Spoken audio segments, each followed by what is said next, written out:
Welcome to the Lifestyle Chase, Season 2. This podcast features high performers who have found a way to live their best life while balancing their health, wellness, friends, and family. I'm your host, Chris Little. Let's get started. The Lifestyle Chase is brought to you by Yeg Fitness. Yeg Fitness is Edmonton, Alberta, Canada's healthy lifestyle community, creating and supporting active living for all. Check them out online at yegfitness.ca and on social media at yegfitness.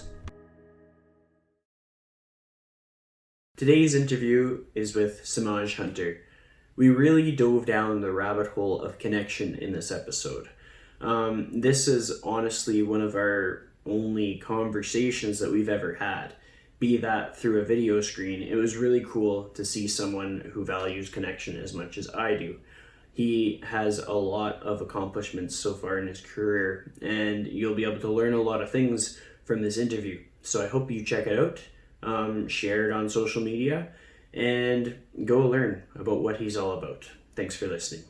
So welcome to episode 128 of The Lifestyle Chase. I am joined by Semaj Hunter. How are you doing?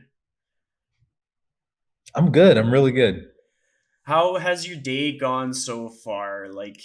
We're just talking for the first time ever, so I get to know all about you, what makes who you are. What's your routine like on a typical Tuesday?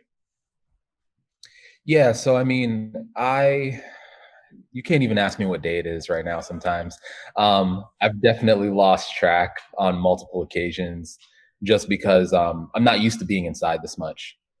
We were traveling a bit throughout the winter, so August right through up to November, end of November, and then we were back and forth from states in New England, and pretty much as soon as we moved into our new place, we're in Rhode Island right now, everything shut down. So right now the routine is just maintaining one. Like I try to wake up at around 6-7 o'clock in the morning, take the pup out. Try to get out for a walk maybe and then be able to sit down, like have a meal, get to work fairly early just to again like not lose a whole lot of the day, because it's easy when you only have four walls to stare at sometimes. Oh, I completely relate to that. Like this whole living inside thing, it's just everything turns into a blur, and you almost need some structure just to get back on track. If I was to introduce you to an audience, which essentially I am doing right now, what's your best description of yourself? What makes you proud of you? What things do you talk about all the time? What is your essence? What is my essence? Oh man. I like immediately it's like I am Semaj. I think the people who know me, they're like, I get that. I know what you mean. I'm a really happy-go-lucky guy. I'm always smiling. I'm always laughing. I'm always looking to make someone laugh, whether I've known you for a really long time or you're a stranger that I ran into in an elevator. My wife sometimes will call me out on that. She's like, yeah, how do you make friends wherever you go? And it's definitely lent itself well to this field in terms of training. As a trainer, your job is to get to know strangers, right? Your job is to really make a solid connection and to build a community with people that you possibly never met before. If a word describes me, it's community, it's culture. Like I love building communities. I love connecting people as well. It's not just to myself. It's not just about, well, what am I interested in or what you're interested in? It's like, well, I spoke to someone else who I think you'd love to have a conversation with. And I think that you'd get along with awesome. And bringing those people together has always been something that I really, really enjoy doing. I like that. That's a great description, and it kind of wraps you up in a nutshell. I think there's going to be a lot of commonalities between the two of us, because clearly I like building community as well. I love talking to people. If there's anything that COVID-19 and everything that's happening has done for me, it's helped me to really open up my world to so many other people, and it doesn't matter where they're at, what they're doing, or whether I knew them before or not. But when you talked about how you were kind of traveling from place to place, what happened in your life that kind of motivated you to be someone that wanted to be out and about, to not be stuck between four walls? So ever since I was a kid, we're talking 12, I'm 30 right now. So we're talking, yeah, 10, 11, 12 years old. I always told my parents that I was leaving. Um, I was leaving our city. I was going to travel. I'm going to apply to a college abroad and all these other things. And as I got older, like that was still something that I held on to.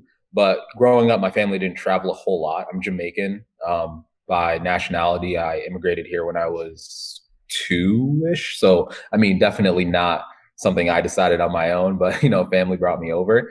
And trips were only going back and forth to Jamaica, going from the US to Jamaica to kind of stay with family. We didn't really go on vacation. We didn't travel to different spaces on a regular basis. So it was always something that I really wanted to do. And when I got into college, I made a deal with myself that wherever I was, whatever I was doing, when I hit 25, I'm going to buy a one-way ticket out. And we're just going to see what happens. I'm not going to really have a plan. I'm just going to go. And I was living in Boston right after college, and 25 rolled around, and I fell in love. And like changed his plans a little bit. So we stayed, we hung out. Me and my wife right now, we were trying to figure each other out at the time. So the traveling took a back burner. It definitely went back a little bit to try to figure out, well, what does life look like beyond this like pipe dream that I have. Um, and we got married probably about 5 years later. We got married a little over a year ago. Um, and we were still talking about it. It was still something that was really important to me, like getting away, living this adventure. And after we got married, we moved down from Boston to Virginia, and we just weren't really happy. We didn't like the direction that our jobs were going in. We didn't necessarily think that living in the space of unhappiness was something that we wanted to justify or keep doing. And that opportunity showed up to like have that one-way ticket and let's see what happens. So we decided to quit our jobs. We sold some stuff. We put a bunch of other stuff in storage, left some stuff with family, and we took a trip over to Thailand. And we didn't know what we were going to do. We had gone there for our honeymoon and we loved it. So we decided to go back to the most familiar place, I guess, at that time. And we just started hopping from there. So we took the things that we knew about what we wanted in life, and we just tried to live those. For fitness, it was moving. We simplified that down, right? It was eating good food and connecting with good people and sunlight and sleep and all those things that we profess to our clients all day long. But the city life and the hustle and bustle stop us from doing it. We took trips like throughout Southeast Asia, and then we ended up over in Europe. We ended up in Lisbon for a bit, and yeah, absolutely loved that adventure. It's something that sparked a lot inside of us. We still talk about when the next trip is going to be, and at the time as well, I was doing a mentorship. Shout out to Kyle Dobbs, Compound Performance, and there was a challenge in there where he said, figure out what you want in the next 12 weeks. And I sat down and I was like, I want to go work from a beach. And this all kind of came together at the same time where it was, okay, well, happiness, my family's happiness, my wife's happiness, happiness in my career and with the people around me. Like, if I can't be happy, like, how can I make other people happy? And then it was, well, hey, challenge, set a goal, and yeah, everything lined up really well to just do it. It was time to pull the trigger, so we did, and we don't regret it. Yeah, that's awesome. And I love that you gave Kyle Dobbs a shout out because I was like, no matter what, I'm going to give Kyle Dobbs a shout out because it's just like when he saw that you were coming on the podcast, he gave one of those like clapping emojis. So I was like, he's pumped. He knows what's up. Yeah, Um, yeah. in the process of like making that decision, did you have any like inner voices saying like, oh no, you can't possibly, like, did you have like doubt, self-doubt? Absolutely. So, I actually remember family having conversations with Kayla, and she had to let them know that, yeah, he's scared, he's nervous, because it was something that I had to fight each and every day. I had to like say out loud to myself that I'm doing this. Um, there were always concerns, and I mean, you know, as a trainer, you joke around with your clients. Oh, that was really hard, and you're like, but did you die though? Like, no. So it wasn't that bad. And you hear all these voices of like, well, what if I go somewhere and I'm in the wrong place? What if, in fact, like, taking this very unknowing, this very blind trip like leads to a really bad situation for me. And I was going through a period of my life where I was like, really, it was kind of face it, write down like what you possibly think could happen, and then realize like how ridiculous it is. Like, and when I kind of really boiled it down and I let myself have those conversations with myself, I came to the realization that the worst thing that could happen is that we would have an amazing trip and nothing else. I wouldn't learn anything about myself. I wouldn't learn anything about my wife. I mean, there'd be good food. We can't deny that. Like when you travel to places, we travel for food on a regular basis. So like we knew that we were going to go for food, but I thought that couldn't be passed up. Like what could be the worst thing of that? Like the fact that I had an amazing trip, the fact that I have an amazing story to tell. Yeah, and I mean, we got so much more out of it than that. Life is different because of it. So, I mean, yeah, the voices, yes, they were there. The voices never really stopped. It was just something that I pushed through. It was something that I just had to daily overcome. Yeah. Well, I mean, it's good to hear that because I think everybody has those voices and everybody has different strategies to kind of get past it. Like, even the most successful people in any industry, be it like restaurant, fitness, anything, are going to have those doubts in their mind. And it's just like what tools are in their toolbox to move past those doubts. Let's jump in the time machine and go back to when your fitness career began. Like, what was your why for being in this industry? Um, I think my why's generally been happiness. I've been chasing happiness for a really long time. I went to the University of Connecticut for my undergrad, and I got into the business department. So I was there for accounting. Um, I was taking those classes, I was taking those prereqs, and I realized it wasn't something that I enjoyed. And when I don't enjoy something, I tend to be very disinterested. Growing up, if I didn't enjoy a subject in school, like you can tell because my grades suffered because of it. And it just felt like I was working way too hard to maintain grades in something that I didn't want to be in. I couldn't see myself in an office. I couldn't see myself in a cubicle all day long crunching numbers. It just didn't make sense. So I started searching for what really interested me at the time. And funny enough, at the time I had started to get involved in fitness, but I didn't know that it was a career path that was viable. I didn't know it was something that you could actually make a living from. And I found the kinesiology department and I was ecstatic. It's like, well, at the time they only took about 15 students, and I was already at the first second semester of my sophomore year. So I didn't have a whole lot of time to make some decisions, and I think I just ran, jumped both feet in and didn't look back. Yeah. So what was your first job like? Like to go and get your first gig in the industry. What was your experience like? Was it easy, difficult? Um, it was. I'd say it was a little unique. So after graduating, I did a similar thing to the travel situation. I went to a new city. I moved to Boston, so I went to a new city. Didn't know anyone, didn't know what I was going to do, and I took an unpaid internship. So I was driving from my apartment on campus up into, technically it was Norwood, Massachusetts. So it's about an hour south of Boston. And they accepted me right away. Like they didn't, it wasn't super hard to get in. But again, like it was an unpaid internship. I was still trying to figure things out. I was still working another job to kind of decide if this is what I wanted to do. I figured out really quickly that I didn't really want to work with kids. And I think that's part of the whole like career path, figuring out what you don't like so you can really kind of hone in on what you do like, the things that you do offer, what you're really good at, leaning into your strengths.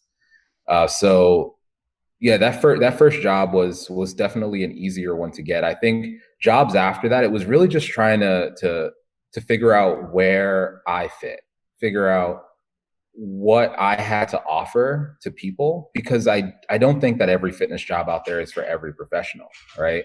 I don't think that everyone should be in a commercial gym, and I don't think that everyone should be in a studio. So I worked some various jobs, but I think being able to connect with people definitely gave me the ability to find and hold jobs pretty well.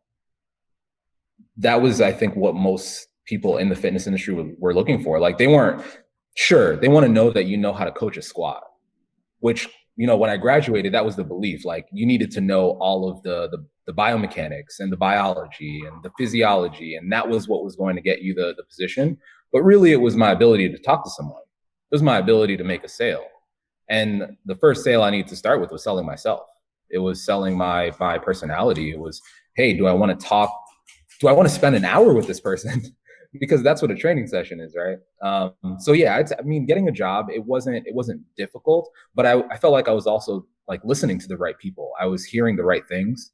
I was connecting with people over at Cressy Performance. Like, I was talking to folks out of there, and they were sending out a good message.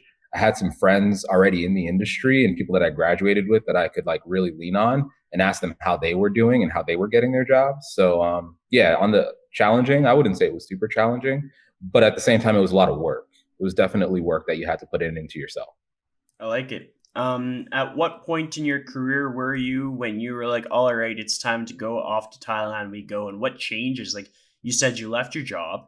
So what were the Mm-hmm. things, what were the wheels that had to turn to make all of that happen the way it did? And like, describe the journey. Yeah, so I had been working at a commercial space in Melrose, Massachusetts, so a little bit north of the city. I had been there for 3 years and I had a great time. Built up the program from the ground up, really worked on building the community there and building a really great team of trainers while I was there. Um, when I left that facility, I had started getting into more of the management space and working with coach development, trainer development, working with systems development and community development. And so I wanted to push that a little bit. I wanted to challenge myself, and like, I got the training. Like, the training, hands down, was something that I really enjoyed doing. I wanted to see if I could do something like closer to the management side of things. And I took a job down in Virginia doing just that. So working a bit more with, again, trainer development and building a community and less of the training side. And um, at the same time, I was in the mentorship that Kyle put on, and really just developing certain aspects to myself. Really asking myself certain questions. What do I value? What are my core values? What are my central beliefs that I'm going to operate around? And I started to realize, well, I already wasn't really feeling like I was in the right space at the time, but then I started to realize that just the values were very different for the space that I was in. So I came off a real high in my career, and then ended up in a space where I wasn't very happy, and I didn't feel like I was doing what I was meant to be doing. Like, my particular purpose wasn't being fulfilled. I didn't feel, and my strengths weren't being utilized super well. So it was kind of it was perfect to say, well, let's kind of clean slate. Um, Tying along with that, I was also on this like financial journey of becoming financially independent, and really making sure that area of my life was doing what it needed to do. So again, all things lined up to just create this real like no brainer. There's an opportunity that's right in front of us. There's not a whole lot of risk in our minds, and the reward is, we don't even know how big the reward, we didn't know how big the reward would be, but we thought it would be pretty big. We thought we'd get a whole lot out of it. And just like in terms of being closer to your core values or just like your plan taking off, like what defines the reward for you? Um, Living my purpose, I guess, and again, it's chasing happiness, right? It's like, if I'm, and I'm not saying like this futile, like, immediate gratification style of happiness. But if day in and day out, like I feel robotic, or I feel like I'm not connecting with people, I'm not having meaningful conversations, I'm not changing a life, especially in our career, right? And in my career, I feel like I need to be helping someone. And that's really it's kind of a selfish thing, right? It's that give and take. It's like I'm helping you, but I'm really getting a whole lot out of it myself. I felt like I needed to be able to continue to do that. And the travel was it's again a bit selfish. It's me working on me. It's me opening up my horizon. It's me developing various lenses.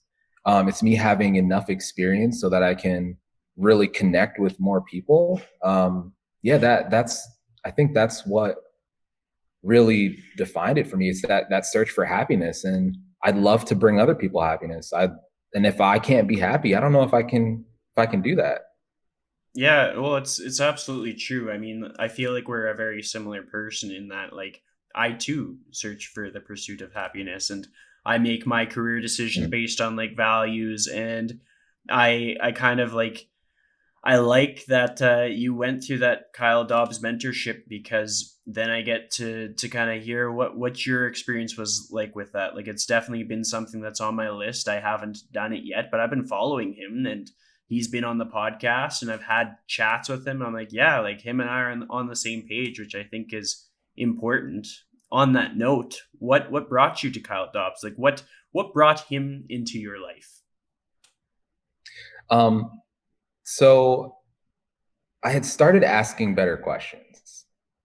Um, I think for a long time I was looking for answers. I was looking for, well, how much money do I want to make, and what does my career look like? What does my work life balance look like? And like where am I, and all these other things. And I think I had started asking myself again, like really boiling it down, like what does happiness look like for me? Like how does my family talk about me? And when I say family, like I mean the people that matter, like not the haters, because you have haters in your family too, right? But how does my wife look at me, and what are the feelings that she has behind her eyes? How will my future children look at me and say, like, what will they say about me? How will they feel about the person that I am, and will they be like, I want to be like that? I feel compelled to do something great because of what I heard or what I saw him do. And again, like really, really in depth about how did I get to this mentorship? I started asking some better questions, and I started finding people who are also asking better questions. Um, I think for the longest, it was like I was looking for the answers. Well, what's the best program, and what's the best structure? And Kyle was like, well, what do you want? I think he asked me what makes you happy. And I was like, whoa, no one's ever I've been asking myself that. I've got to that space where I wanted to know what makes me happy. But you asked me, and I'm like, wait, hold on. I don't know. I don't know if I've defined it. I don't know if the answer is right. And I started having to say certain things out loud to myself. Um, and granted, like Kyle wasn't the first stop. Like I I worked out at a gym in college, called Lightning Fitness. And at that gym, I got into strongman. It was one of the places that I started working out where I was like, I think fitness is something that I want to get into. While I was there, Pat Davidson was also there, and so I knew of him. We had conversations, and then later on, like I saw what he was doing in this like fitness combined with PRI and all of these other things that I hadn't thought about. And again, I felt like he was asking some interesting questions that I don't think that other people were asking. And the community of people that surrounded him, like, eventually led me to having a conversation with Kyle where I was sitting down saying, like, yeah, I don't know if this is where I want to be right now. And I don't know if anyone's ever offered me another solution. And again, like, it wasn't a solution that he offered me. He just really asked me what I wanted and how he could help me get there. And I thought that aligned like amazingly with, everything that I try to do with clients and everything that I try to do with, the people in my life. So it was a connection immediately. Yeah. Yeah, I like that, and it's just like asking the right questions, and kind of like us as trainers, and you talk about connection and just like rather than like putting in front of our clients what we think that they want, just learning what do they want, like what are they here for, like what makes them happy, what do they enjoy in their sessions, and like what is their actual end desire for their self betterment or accountability Yeah. that they're seeking. When you talked about Thailand, you kind of talked about like learning stuff about your wife, learning stuff about yourself. Like, what did you learn? What changed? What shifted in that trip that you did? Yeah. So working on a beach is unrealistic. Um, computers and sand don't really get along. So I did very little working from a beach. Not to say I didn't go outside. I spent a lot of time outside. I spent a lot of time in various places, but I think I learned what I actually wanted from that experience. I learned that traveling definitely gives you a different lens. Again, it gives you a different perspective to look through. Not everyone is working out 3 times a week and eating this like very macroed out meal plan. I think that was one of the immediate switches that I made where I was trying to fit everyone into this box of like, well, if you're going to work out any less than that, like this is probably not for you. If you're not going to be able to eat, the Greek yogurt and the chicken breast and the broccoli, like you're probably not going to be able to succeed super well. People are doing really well with fitness all around the world, doing very like vastly different things.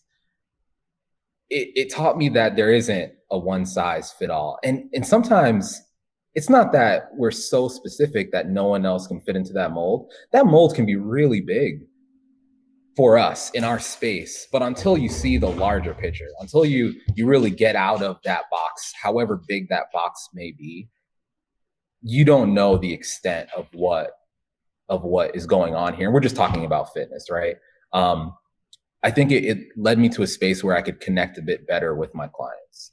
It wasn't a pass fail anymore. I felt like I could be there for them in a way that allowed them to succeed better, that allowed them to get away from this like negative self-talk about themselves from their experiences with fitness, which I feel like a lot of people had.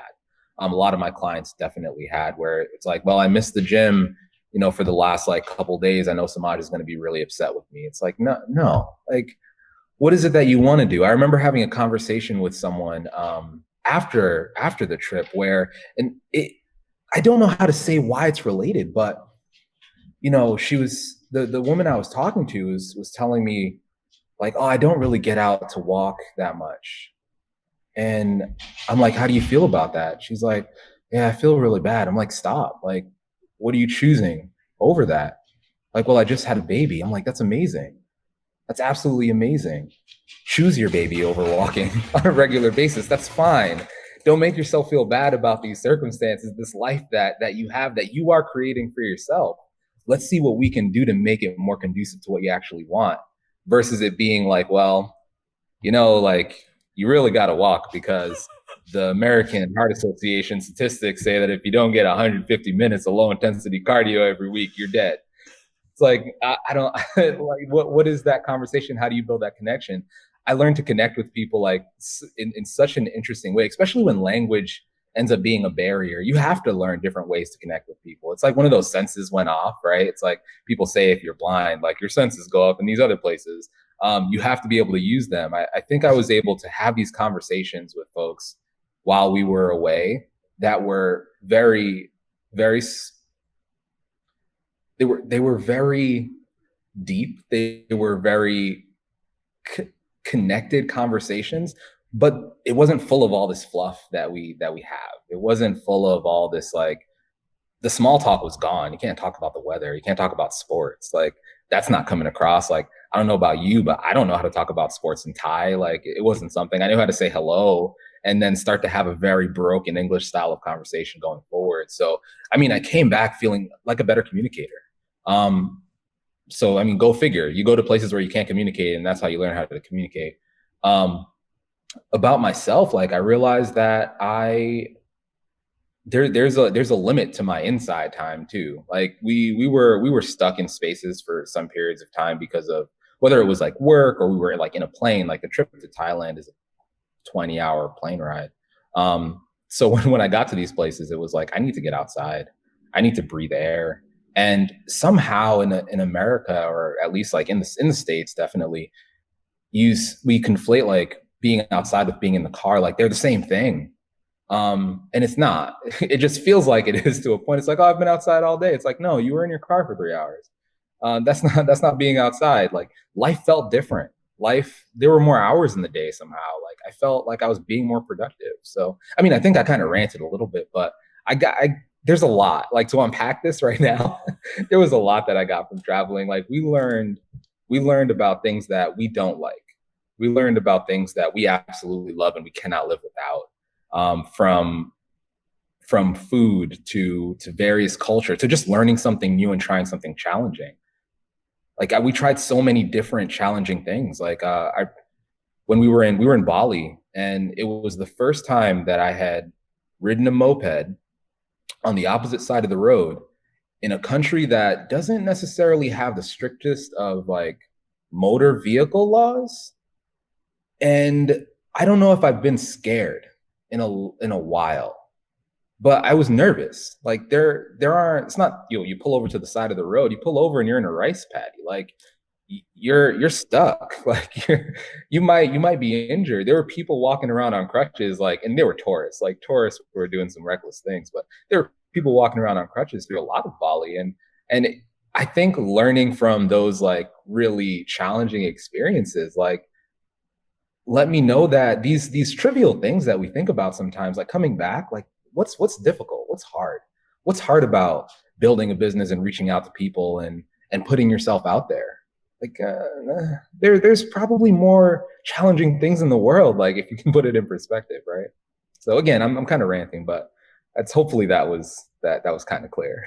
Yeah, absolutely. You nailed it. And I like when the guest goes on rambles because it kind of keeps me in check. I have no problem talking and talking and talking, but then what would the podcast be if it was just me rambling? And so some things that kind of stood out to me with everything that you shared. I really liked what you talked about with the vehicle, like that we think we're outside, we're in the vehicle, but really we're not. We're inside of a vehicle. We're not outside. We're not by Yeah. nature. We're not under the sunlight. We're not in the fresh air. When we transfer that over to the everyone's COVID-19 experience, did you find that certain things that you thought were good enough were no longer good enough now that you've been in like quarantine or whatever term you'd like to call it, but COVID-19 essentially? Like, how have things changed in your mind since this big pandemic?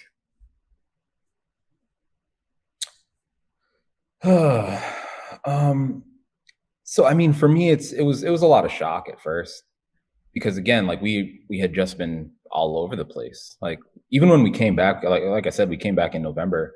We had been through 3 states. Like we were kind of moving back and forth through 3 different states, trying to figure out where we were going to land and end up. We were talking about going on another trip, like venturing through South America, and then all of a sudden we had decided like things are getting a little weird around here, so let's kind of stay in one space for a bit and see what happens. And we were pretty much locked into a space. I mean, the things that are important, I think for me, they've always been important, but family and connection, like is something that I think people are starting to realize, but hopefully you knew that before, right? I really started to connect. I have 3 younger brothers. They are 12, 18, and 19. So like definitely a bit younger than myself. And I miss them. Like, and I think like for the longest I had been like so busy with my own life, whether it was going through college and them doing their own things at home, or trying to build a career and being in a different state, to traveling and just not being in the same country, where I could have gone like months without speaking to them. And right before this all happened, I'd started really, trying to build a bit of a deeper relationship with my brothers, and then all of a sudden it's like, no, you can't. Like that, I was really upset about that. Um, I think communication is always going to be key. Like having to being in a place like with my wife all day long. Like, granted, I love my wife. Like she's an amazing person. Um, she can hear me too. Um, but being in a place all day long, like I'm sure we get under each other's skin on a regular basis.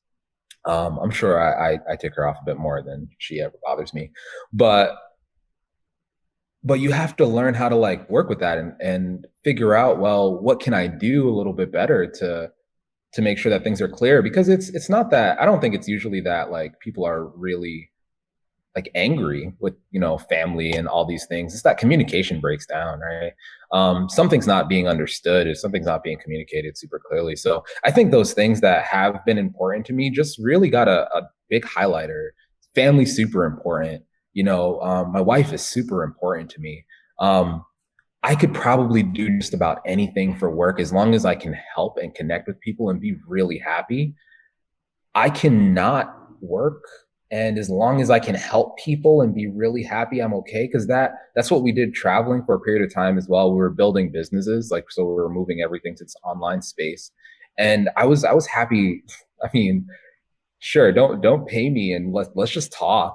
And granted, like, yeah, building a business, I need to be paid, right? Like, money's a conversation to be had, and but I really, when they say find something that you enjoy doing, like no matter what, like given any situation, like I really started to realize, and even now, like, yes, this is what I'm absolutely meant to be doing. You have a lot of time in quarantine to sit down with your own thoughts. And I'm sure this is really challenging, a challenging time for some people who've never given their thoughts the the kind of time that they need. They've been ignoring that stuff with their car ride and their podcasts. They've been ignoring that stuff with being busy, and I think I'd stopped doing that a bit before COVID happened. Like I said, I think it's a night and day situation from the traveling, but it was also something that I kind of welcomed a little bit as well, because I felt that it could there's positive that came from it, right? Like I definitely do miss these people, but I'm glad that I miss them. And when this is over, and it's already kind of started, right? Like people are kind of getting back together. But when this is all over, like that's what I'm looking forward to. I'm looking forward to the birthday celebrations. I'm looking forward to the get-togethers. I'm looking forward to the hugs and the deep conversations and the not so deep conversations. Yeah, all that great stuff. Well, I mean, I like that you highlighted that stuff because I think it's a lot of things that kind of get tiptoed around. We tiptoe around how, like, sometimes we're not even that upset about, like, our business or our workplace. We're upset because in our mind, we wanted to build deeper connections, and now we have lost access to be able to build into those connections.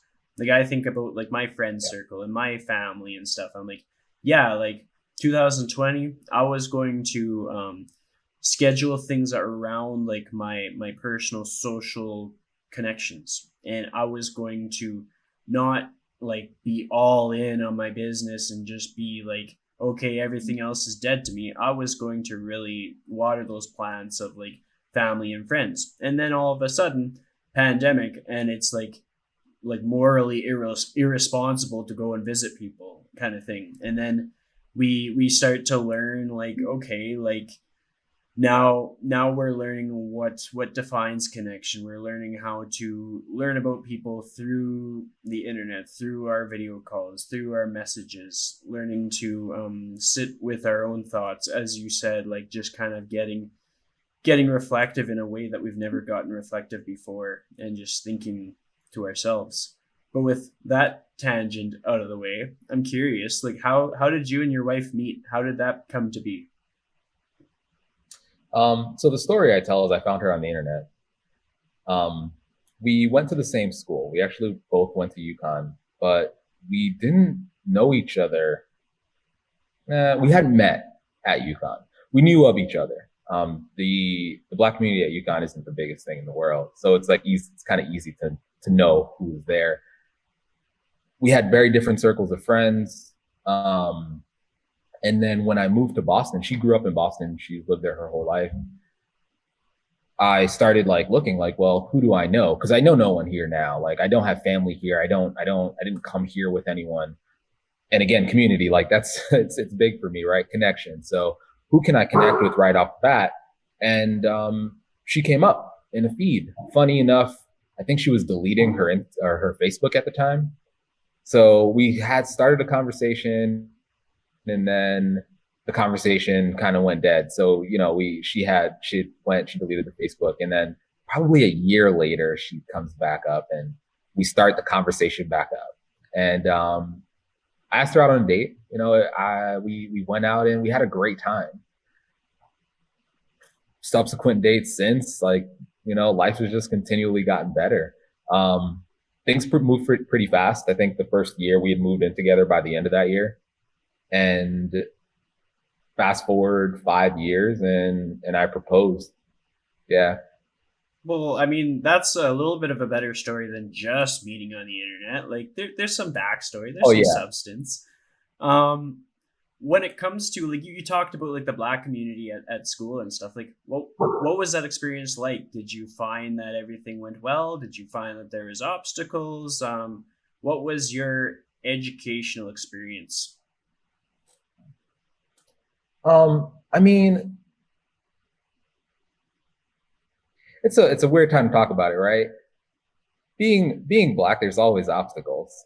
Like is there obstacles? Yeah. Like there people make obstacles. Um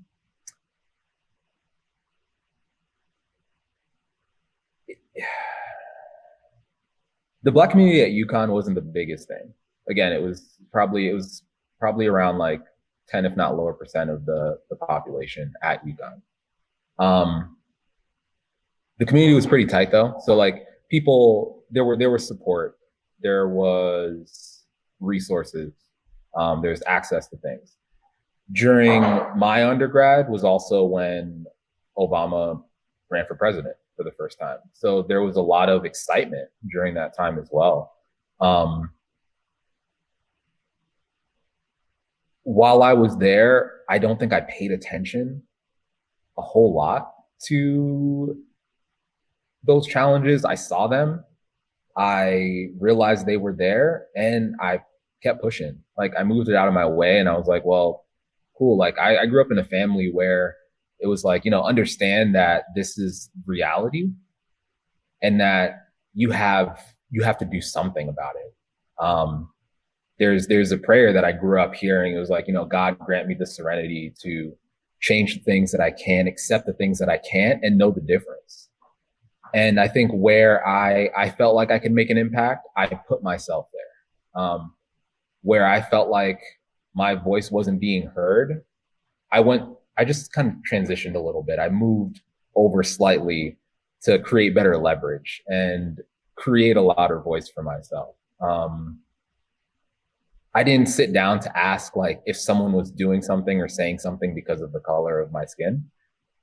I just realized that there was a whole lot of pushback in certain areas, and moved over to another space. The whole like Bruce Lee, be water, my friend, right? And I think that that's what I felt like I could do at the time. But yeah, that answers that question. Absolutely. No, like it's cool how much I get to learn as a podcast host. Getting to understand like I could like write a book from the lessons that I learn on resilience or perspective or point of view. And it's kind of like how we talked about like being on the side of the road in Thailand teaches you kind of how really are these problems that we face here at home problems, or are they just things that we are putting too much attention on? The amount of like life lessons that I can get from a conversation with someone like yourself, just like understanding that, hey, like you might be stressed, but are you going to spend all your time being stressed, or are you going to spend your time moving forward? It's really cool. Like I can't put enough value on it, because then it teaches me to like give my head a shake. Like I might have, like we talked about how we don't know what day it is. Well, it's like, okay, big deal. Get a sticky note and write down what day it is, and then just do the things Yeah. that are set for that day. With that being said, and your experience of like what day is it, like what are the things that you have to have in your routine that kind of keep you at peace and keep you in your best mental state? Because we got all this stuff going on in the world. Like it kind of feels like everything's coming crashing down. But despite all of that, you have your purpose, you have your why. How do you get closest to your purpose and your why despite everything going on?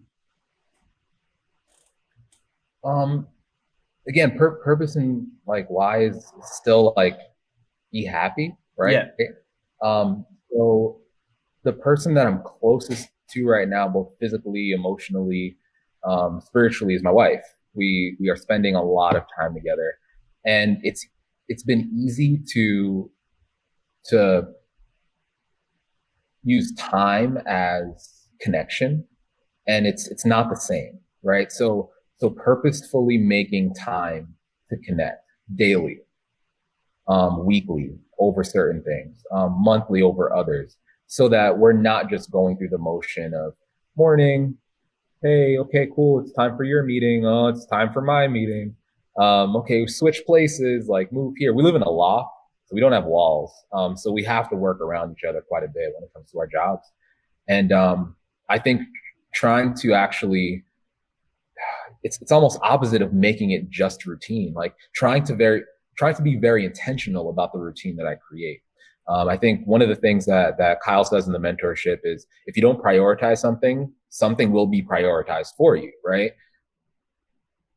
You have a routine, whether you think you do or not. Your routine just may be sitting on the couch and binge watching series of things on Netflix.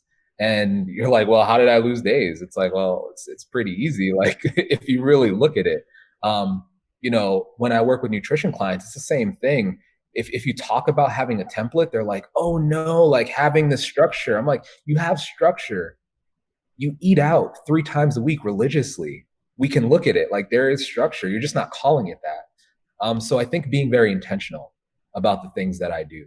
If I'm going to sit down and do work, it's not just I'm going to work real hard, grind all day, every day. It's like, no, who am I going to connect with and what do they need to hear from me?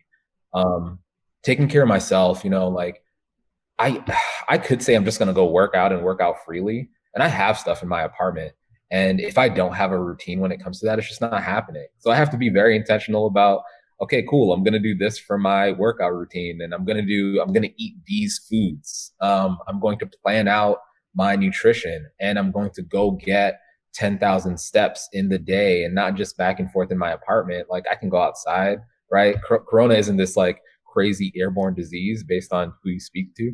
Um, but like walking various neighborhoods, and even that, like that's been my travel right now. It's making connection with people, even if it might just be from across the street, and you can just give a solid nod, like I'm here, I see you, I support you. Because everyone's going through something right now. Like this is a hard time for everyone, and I might be the only like the fact that they can see me smile through my face mask. It's like, and you can tell, right? Like you can tell when someone's smiling just the way their eyes are set. And I've seen that so many times, like walking through. So again, being intentional about that stuff, being intentional about like what you're doing, even though you may be in these four walls, and how you're spending your time. And I'm not saying like write down every minute of your day, but whether it's like one, two, three things that you're just going to really put effort in and feel good about, has been my way to know, like, okay, well, it is Tuesday. I got it. It's yeah.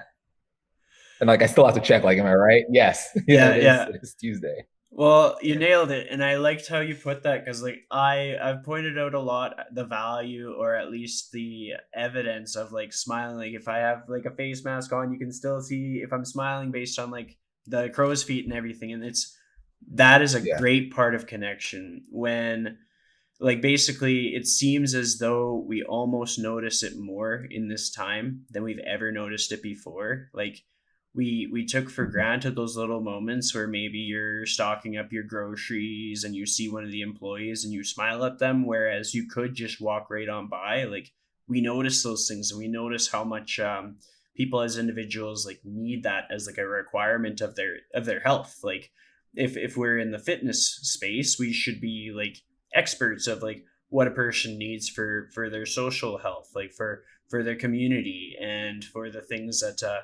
fulfill the other parts of their health, the parts that are outside of the gym, outside of those like 3 hours a week or whatever it may be for each person. With all of that being said, when it comes down to your goals that you set, because you really talked about how age 25 had some significance for you. Do you have other goals that are based around other ages, or like how do you set goals, or what's your next goal? Talk to me on that stuff. Yeah. Um, so for me, the most recent one that I really tried to go on was this like venture off, build this business. Let's see if I can do it. I mean, if you picked up by now, like I'm a 2 feet in kind of person, it's like, huh, hey, Semaj, is the water cold? Oh, let me find out. So one of my big things is location independence. I very much so, because I have family spread out all over the place. I realized I don't want work to be a reason why I can't connect with people. Working in Boston, my family's in Connecticut. As a trainer, you're working 12 to 15-hour days, like when you're really getting after it, right? Like in house, it's really easy to do that. There was weekends. What weekends? Like I wasn't able to visit family for certain things, and I mean holidays maybe, like tell people I'm going to take some time off, but otherwise you're pretty much running your own business. So location independence was something that started to really appeal to me. How could I move things to an online space? How could I continue to help people the way that I'd like to help them, but also not sacrifice other people in my life that are very important to me and other things in my life that are very important to me. So that's my journey right now is how can I create that? And COVID really gave me time to to really hammer into that, because you're forced to be in one location that isn't conducive to being stuck at work, right? And you can definitely be stuck at work at home, which I'm sure there's a lot of people that are. But for trainers, I think we had to, if you didn't have these tools, you had to get them fast, or your business wasn't going to survive. Um, so that's one of the things. I haven't put age on that. I'm trying not to put ages on things anymore, because I realize life is kind of fluid. It's going to move. Things are going to shift. If I can get it done earlier, I'm going to get it done earlier. If I can make a jump, if I need to wait a little bit to make a jump, like I think I'm willing to decide that that's important for me based on the time in my life that I'm at. Um, the other thing is financial independence. So I got into a lot of the finance spaces over the last maybe 3 years, and I got really fascinated with this movement called FIRE. It's financial independence, retire early. And that was one of the other things I pulled from traveling. Like you go to some of these places and people they're not living to work. Like one of the most like amazing and also frustrating things in Portugal was the fact that we would take these naps in the morning, because we had just gone like 6 hours into a time difference, and we were jet lagged for a bit of that trip. Um, and we'd wake up at like noon. Like we'd wake up at 5 or 6, and then do a bunch of work, and then fall asleep and wake up at noon, 1 or 2, and go out and starving. Like we need to find food and nothing's open. Like everything is shut down. The whole area that we were in was on siesta, and you could find like a coffee, but no one was cooking you food. Like everyone was out having conversations and connecting and talking and being around their family and helping their kids with homework and all these things. Um, so I really got into this space of like I can't live to work anymore. Like work has to be something that is coherent with my life. It's not something that makes or breaks it, or it's not a this or that kind of conversation. It needs to fit. It needs to fit really well. Um, so that's kind of something that I've moved towards, whether it's like reading books, like I ascribe to different podcasts and people, like to set up the systems in life that make that possible. We met a couple in Portugal while we were there, who retired at 40, them and their young kids. And like when I say retired, like they don't need to work. They do the things that they love to do. And I think that's always been something that I've searched for in my life. Like I'd love to train people for free, but I can't, because I obviously have to put food on the table and I need to like put clothes on my back. But if I could get to a space where I didn't need the money, it's like, let me just help people. Like I'd love to do that. So I think that drives me a whole lot. And the both are conducive, the location independence and the financial independence, right? I love travel. I love getting to different spaces. We were on a plane like at least once a month when we were abroad, and multiple times in a couple of those months, like we were traveling somewhere else. And I love that idea to life. Like a vacation isn't this like 2 weeks in the summer that you have free, or like when your clients aren't around. I can just go somewhere else and I can set up shop wherever I am and help the people that I want to help while experiencing that culture, that place, and those people. Um, yeah, I think those two right now are kind of what I'm really pushing for. And again, like it ties in a bunch of other goals, like building this online space to help people as much as possible, and becoming just overall a better trainer. What does my voice sound like? It's easy to really start to get like repetitive and to just repeat. We're all parrots in some way, right? We're just repeating sometimes the things that we hear, and the people that are agreeing with us and confirming our particular set of beliefs. And it's sometimes a little it's scary sometimes, like stepping out and saying something that is your own words, and feeling good about it and being able to stand behind it, because then the voices start again, the imposter syndrome. And is that good enough? It's your own, but is it right? Is it perfect? What's so and so going to say about it? So yeah, I think getting into those spaces, I feel, is where my goals are currently set up for. Well, I mean, that those are awesome goals. I think they're important, and just like the whole thought of like siesta, I'm like, oh yeah, like I like to siesta as well. And I think about like my journey as a podcast host, and like this doesn't provide any income for me at this point, but like what it really does provide for me is that connection, that ability to like foster true like meaningful connections with people, and just being able to like pivot and talk to different people at different times, and learn things that I know nothing about, or learn things that I know a little bit about, and I just need to hear it from somebody else too. Like in this episode, honestly, like there's so many things that I'm like, yeah, I'm on the same page, and other things where I'm like, oh, I learned something that I never even considered, that which is like the value in like expanding like who you talk to, and practicing listening skills. So I have two final questions for you. And the second last question for you is, in the last 7 days, what is something that's happened to you that has brought you the most joy, made you feel the best in the last 7 days?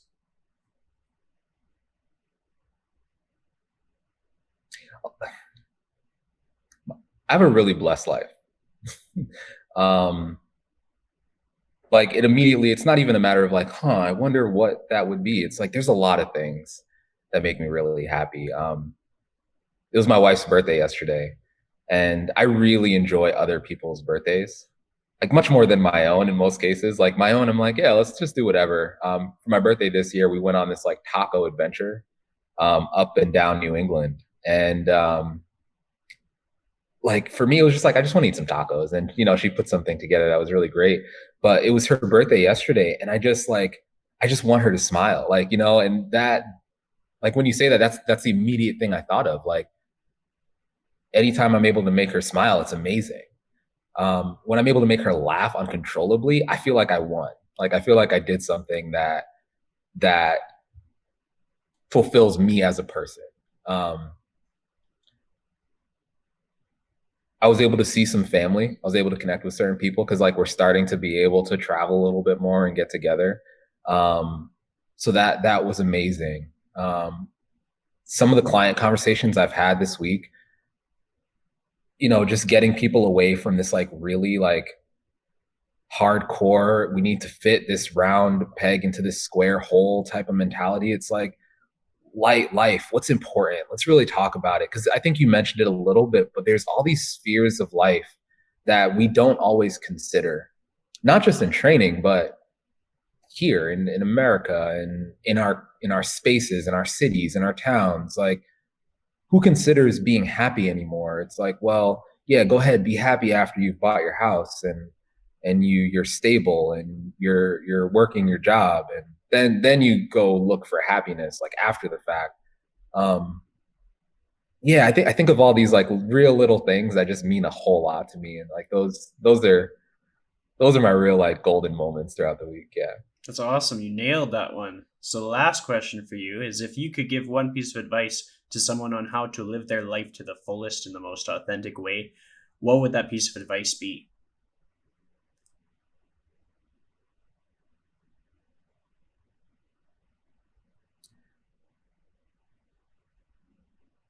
I would say that the negative voices are supposed to be there. They're not uncommon. They're not they're not supposed to go away. And they're not for you to sit down and harp on and listen to. I mean, I think we've grown up being told that the butterflies in our stomach are a good thing. I think if someone said like, no, butterflies in your stomach are telling you that something's dangerous and something's like super challenging is about to happen, or something super scary is about to happen. I think love is a scary thing. And I think if we related those butterflies to like, be careful, tread with caution, like less people would hop into some precarious situations because of love. Um, I think those voices are the same thing, right? That negative self talk, like let it, in some cases, hopefully, be a clue that you're going in the right direction, that you're a normal human being who questions if this is the right thing for me to do. And in fact, if you're not questioning those things, if you're not wondering if this is the right thing or the choices that you're making are the right choices, then your goals or where you're going, they may not be big enough. They may not be challenging enough. And hopefully the things that we're doing are challenging us to ask ourselves better questions. They're challenging us to be better people.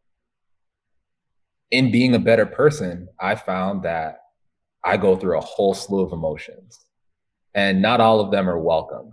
I'd much rather, you know, pick up a task and a goal and say, I can definitely do this. And here are the steps. I'm going to go achieve it now. Check, done. No struggle whatsoever. But our stories that we create for ourselves, I mean, the plot of a story, a hero's journey is life, right?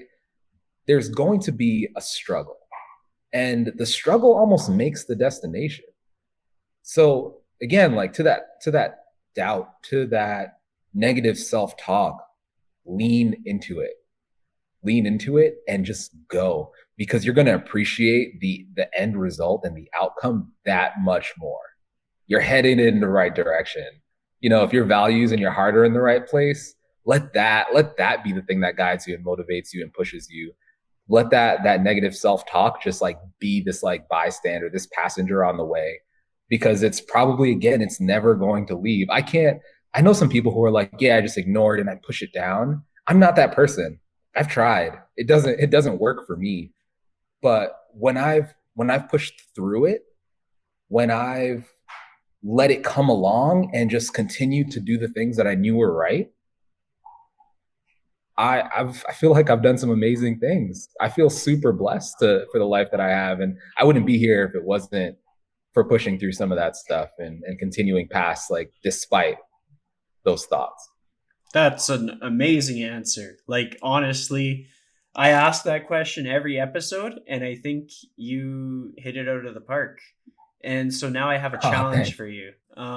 Every episode as of late, I've given my audience a challenge. And in the last few episodes, I've had the guest put out that challenge. So your task at hand is, I'm going to get you to say your challenge for the day is. And then you're just going to give my audience a challenge. And then they're going to have to take that on. Your challenge for the day is do something that makes you genuinely uncomfortable. Step out of your box, out of your comfort zone. Do something that helps you to grow and to be a better person. That really just like you're sweating thinking about doing it. It's scary to think about doing it. Do it. I love that. That's perfect. Thank you so much for joining me today. Ah, dude, thank you so much for having me. It was amazing.